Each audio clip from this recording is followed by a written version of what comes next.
آپ کا بھی بڑا مشکور ہوں جنہوں نے ابھی تک مداخلت نہیں کی. بہت بہت شکریہ. بہت شکریہ جی، بہت شکریہ جی. شوکت ترین صاحب. بسم اللہ الرحمن الرحیم. جناب اسپیکر، میرا آج ارادہ نہیں تھا کہ کوئی بولنے کا، لیکن میرے بھائی برجیش طاہر صاحب نے بات کی کہ وہ قائد اعظم کے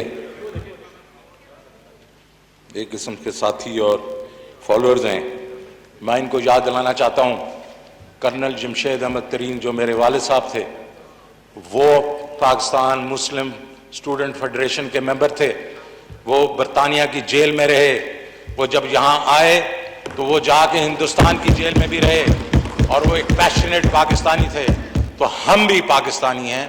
تو یہ میرے خیال میں اس کی یہ کسی کی اجارت داری اس پہ نہیں ہے. تو اس طریقے سے بات نہ کریں کہ صرف یہی ایک پاکستانی ہے. دوسری چیز انہوں نے کہی کہ یہ بجٹ جو ہے وہ جھوٹ پہ مبنی ہے. شوکت ترین جو کرنل جمشید احمد ترین کا بیٹا ہے وہ جھوٹ نہیں بولتا، وہ کبھی بھی جھوٹ نہیں بولتا. تو اس لیے یہ باتیں جو انہوں نے کرنی شروع کی، میں ان کا جواب تو 24 تاریخ کو ضرور دوں گا، لیکن برجیش طاہر صاحب مجھے اچھی طرح جانتے ہیں اور ان کو معلوم ہے شوکت ترین جھوٹ نہیں بولتا. تو جب یہ کہتے ہیں یہ جھوٹ پہ مبنی بجٹ ہے، یہ میرا بجٹ ہے، میں نے اس کو بنایا ہے. تو اس چیز کو ذرا تھوڑا سا ایک طرف رکھیں. اب بات آتی ہے کہ ہم نے یہ کیا کیا اور کیوں یہ اس چیز پہ کافی اور کچھ نہیں مل رہا. جھوٹ کا بجٹ ہے، جعلی بجٹ ہے. ارے بھائی بات تو کرو، کس میں جھوٹ کی بات کر رہے ہیں؟ اس چیز میں ہم جھوٹ کی بات کر رہے ہیں کہ غریبوں کو ہم گھر دے رہے ہیں. اس چیز میں ہم جھوٹ کی بات کر رہے ہیں کہ ایک کسان کو ہم 3 لاکھ روپے کا ایگریکلچر کا لون جو ہے انٹرسٹ فری دے رہے ہیں. 2 لاکھ کے امپلیمنٹیشن کے لیے ہم دے رہے ہیں اپنا انٹرسٹ فری لون. اس لیے جھوٹ کا بجٹ ہے کہ کاروبار کے لیے 5 لاکھ ہم ہر وہ چھوٹے گھر والوں کو پیسے دے رہے ہیں. آپ اپریشیٹ کریں کہ آپ کا فینانس منسٹر بیٹھا ہوا ہے، آپ کے ممبرز کو جواب دے رہا ہے. آپ یہ نہیں کہیں کہ آخر میں بولیں. وہ پوائنٹ ٹو پوائنٹ اگر بولنا چاہتے ہیں آپ انہیں موقع دیں پلیز. آپ صبر سے سارے بیٹھے ہیں، سب کو موقع دیا. آپ کی سپیچ میں نہیں بولا ہوں، آپ کو نہیں بولنا چاہیے، صبر کا مظاہرہ کرنا چاہیے، سننا چاہیے. اگر صرف لیڈران کے آپ چاہتے ہیں جوابات دیں، آپ کا فینانس منسٹر اور ایک عام ممبر کے جواب نہ دے، یہ غلط بات ہے. سب کے جواب کے لیے وہ بیٹھا ہے اور وہ جواب دے رہا ہے. آپ کو سننا چاہیے. آپ اپنی اپنی سیٹ پہ بیٹھ جائیں اور آرام سے سنیں. جی شوکت ترین صاحب. تو میں یہ کہہ رہا تھا کہ یہ کیا اگر اس کو آپ جعلی بجٹ کہتے ہیں کہ یہ ایک غریب آدمی کے لیے پہلی دفعہ کسی حکومت نے اتنے بڑے پیمانے کے اوپر سوچا، تو میرے خیال میں یہ مشکل ہو گئی ہے. ہم نے اس وقت جو بجٹ بنایا ہے، ہم نہیں چاہ رہے کہ میں کھڑے ہو کے آپ کو کرٹیسائز کروں کہ پچھلے حکومتوں نے کیا کیا، کیونکہ میں وہ سب جانتا ہوں. تو اسی لیے میرے خیال میں آپ کو چاہیے کہ مجھے سنیں، کیونکہ میں نے بھی آپ کو سنا، آپ کے لیڈر کو سنا. خاموشی اختیار کریں. دیکھیں یہ ایک اچھی ہیلدی ڈیبیٹ ہو رہی ہے، آپ اس کو سنیں.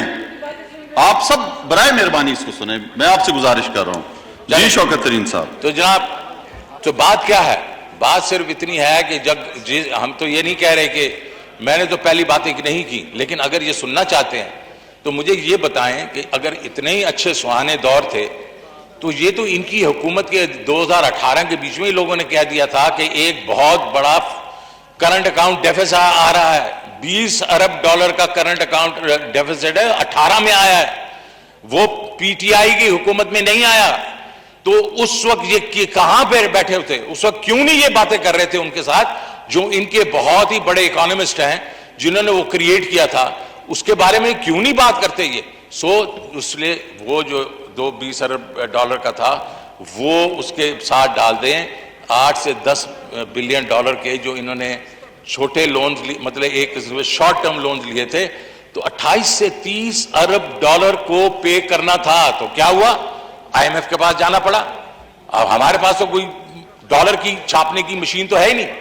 تو جانا پڑا. جب جانا پڑا ادھر تو انہوں نے کہا کہ بھائی جان اگر آپ لوگ آئے ہیں تو پھر آپ 1 2 3 چیزیں کریں. آپ اپنے جو ڈسکاؤنٹ ریٹ بڑھائیں، آپ کرنسی کو زیادہ ڈی ویلیو کریں، اور جو ٹیرف وغیرہ ہے وہ بڑھائیں، فرنٹ لوڈ کر دیا. انہوں نے کہا پیسے نہیں دیں گے جب تک آپ یہ نہیں کریں گے. اس سے اکانومی نیچے گئی اور پھر کووڈ بھی آ گیا. جب کووڈ بھی آ گیا، یہ دونوں جس کو ڈبل وہمی کہتے ہیں ہوئی، لیکن قابل لیڈرشپ تھی عمران خان کی. انہوں نے اس وقت بھی ایسے اقدامات کیے جس کے بیچ میں کنسٹرکشن کو بڑھاوا دیا، جس کے بیچ میں انہوں نے ایکسپورٹس کو بڑھاوا دیا، ایگریکلچر کو بڑھاوا دیا، اور اس سے یہ ہے کہ اکانومی پھر سے اٹھنا شروع ہو گئی.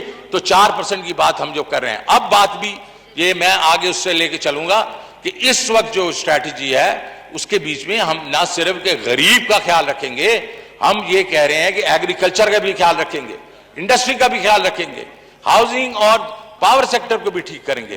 لیکن میرے بھائی نے ایک بات کی کہ مہنگائی. مجھے تو آپ کہہ رہے ہیں جھوٹ. 25% کدھر ہے مہنگائی؟ آپ کا بیورو آف اسٹیٹسٹکس جو ہے، جس کو آپ بھی یوز کرتے تھے، پی بی ایس ہمارے وقت کا نہیں ہے، یہ آپ کے وقت بھی یہی تھا. وہ تو یار مہنگائی اس وقت 11.5% ہے، اور فوڈ انفلیشن جس کی بات کریں وہ 13% ہے، 25 تو نہیں ہے. اب ہمیں جھوٹا کہہ رہے ہیں. تو میں تو صرف آپ کو کہوں گا ذرا اس کو پولیٹیکل کلر دینے کی نہ کوشش کریں. لیکن کیوں ہوئی ہے فوڈ انفلیشن؟ کیوں ہوئی ہے فوڈ انفلیشن؟ ابھی ہمیں تو اس حکومت کو 2-2.5 سال ہوئے ہیں. فوڈ انفلیشن اس لیے ہوئی ہے کہ آپ اس وقت نیٹ امپورٹر آف فوڈ بن گئے ہیں. آپ کے پاس اس وقت جو ہے گندم پوری نہیں ہے، چینی پوری نہیں ہے. آج اسپیکر صاحب، میں جب پرائس کنٹرول کمیٹی کو دیکھ رہا تھا تو مجھے ایک حیرت ہوئی. 70% دالیں ہم امپورٹ کرتے ہیں. اب دالیں ہمارا سٹیپل فوڈ ہے. تو کیا ہم نے ایگریکلچر میں پچھلے 10-20 سال میں؟ کیوں نہیں اس میں ہم نے خرچہ کیا؟ پچھلے 10-8 سال کے آپ دیکھ لیں تو بالکل کوئی جو ہے کسی اجناس میں ترقی نہیں ہوئی. سو کیوں نہیں ہم نے کیا اس وقت انویسٹ ایگریکلچر میں؟ آج اگر انفلیشن کی بات کر رہے ہیں، کیوں ہو رہی ہے انفلیشن اسپیکر صاحب؟ اس لیے کہ انٹرنیشنل پرائسز جو ہیں، وہ جو فوڈ پرائسز ہیں، وہ اس وقت 10 سال کی بلند ترین سطح پہ ہیں. اور کیونکہ ہم امپورٹ کر رہے ہیں اس کو، تو وہ انفلیشن ہمیں ہٹ کر رہی ہے. اور یہ نہیں ہے کہ ہم ان سے ابھی دالیں ہیں. بنگلہ دیش میں 120% انکریز ہوا ہے، ہماری کوئی 40 سے 50% ہوا ہے. ہندوستان میں 102% ہوا ہے. لیکن انٹرنیشنل پرائسز ہمیں افیکٹ کر رہی ہیں کیوں؟ ہم امپورٹ کر رہے ہیں اس کو. سو اس کے اوپر ہم کام کریں گے، ایگریکلچر پہ کام کریں گے، پروڈکشن ہم بڑھائیں گے. ہم سیڈ، پانی، فرٹیلائزر، امپلیمنٹس، یہ چھوٹے لون جب دیں گے تو پروڈکشن بڑھے گی. تو میرا مطلب یہ ہے کہ سر کہنے کا کہ ہم ابھی ایک کنسٹرکٹیو بجٹ لے کے آئے ہیں، سب کے لیے لے کے آئے ہیں. انڈسٹری میں آپ دیکھیں، لوکل انڈسٹری کو ہم نے سپورٹ کرنے کے لیے ڈیوٹی ساری ہم نے زیرو کر دی ہے، تاکہ لوکل انڈسٹری کھڑی ہو، تاکہ وہ باہر کی انڈسٹری کے ساتھ کمپیٹ کر سکے. اور ایکسپورٹ میں جتنے بھی ٹیکسز تھے ہم نے ان کو نیوٹرلائز کر دیا. کیوں؟ جب بھی ہمارے میں گروتھ ہوتی ہے اسپیکر صاحب، اس وقت ہمارے پاس ڈالر ختم ہو جاتے ہیں. امپورٹس بڑھتی ہے، ایکسپورٹ اس وقت اس لیول پہ جاتی نہیں ہے، ڈالر ختم ہو جاتے ہیں. ڈالر ہم پرنٹ نہیں کر سکتے. سو ہم نے کیا کرنا ہے اس دفعہ؟ ہماری کیا اسٹریٹجی ہے کہ ہم نے ایکسپورٹس بڑھانی ہے. جو ہمارے ٹریڈیشنل ہے اس کو بھی بڑھانی ہے، آئی ٹی کی ایکسپورٹ بھی بڑھانی ہے، اور نئے ایونیوز بھی کھولیں گے. اور اسپیشل اکنامک زونز کے بیچ میں بھی ہم چائنیز انویسٹرز لائیں گے تاکہ وہ ایکسپورٹ کر سکیں یہاں سے. اسپیکر صاحب، آج میں چائنیز ایمبیسڈر کے ساتھ بیٹھا ہوا تھا اسی چیز پہ کہ جی اب ہمارا جو ہے فوکس ہونا چاہیے کہ ہم یہ جو ہے ایکسپورٹس بڑھائیں اور آپ ہماری ہیلپ کریں. دوسری چیز یہ گھروں کی بات. آج تک مجھے معلوم ہے، میں نے میاں نواز شریف صاحب کے ساتھ بھی مل کے کوشش کی کہ یہ جو فور کلوجر لا جو ہے یہ ٹھیک کیا جائے، نہیں ہوا. یہ اس حکومت کو کریڈٹ دیں، انہوں نے وہ فور کلوجر لا ٹھیک کروایا، اور آج سارے بینک تیار ہیں اس وقت کہ وہ لوگوں کو لون دیں، اپنا ہاؤسنگ لون دیں. اور کوئی جو ملک ہے وہ بغیر مارگیجز کے، بغیر ہاؤسنگ لونز کے ایک لیول سے دوسرے لیول پہ نہیں جا سکتا. آپ کا اس وقت کیا وہ ہے سچویشن؟ آپ کے مارگیجز جو ہیں وہ 0.25% ہیں آپ کے جی ڈی پی کے.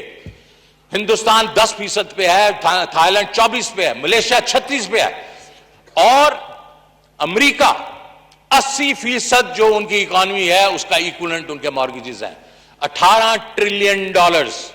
تو ہم جب کیسے ترقی کریں گے جب ہماری جو ایک قسم کی ہاؤسنگ انڈسٹری ٹیک آف نہیں کرے گی؟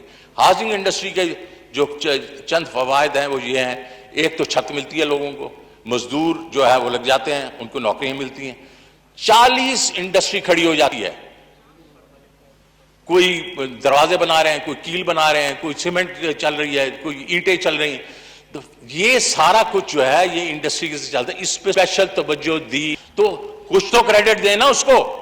تو اس کے بعد جناب پاور سیکٹر جو ہے, احساس پروگرام میں اس سال کے اگلے سال کے لیے ہم نے 260 ارب روپیہ رکھا ہے, اور ورلڈ بینک نے جو سروے کیا ہے اس میں جو کیٹیگرائز کیا ہے چوتھے نمبر پہ آیا Ehsaas is one of the best social protection program. So speaker صاحب, میں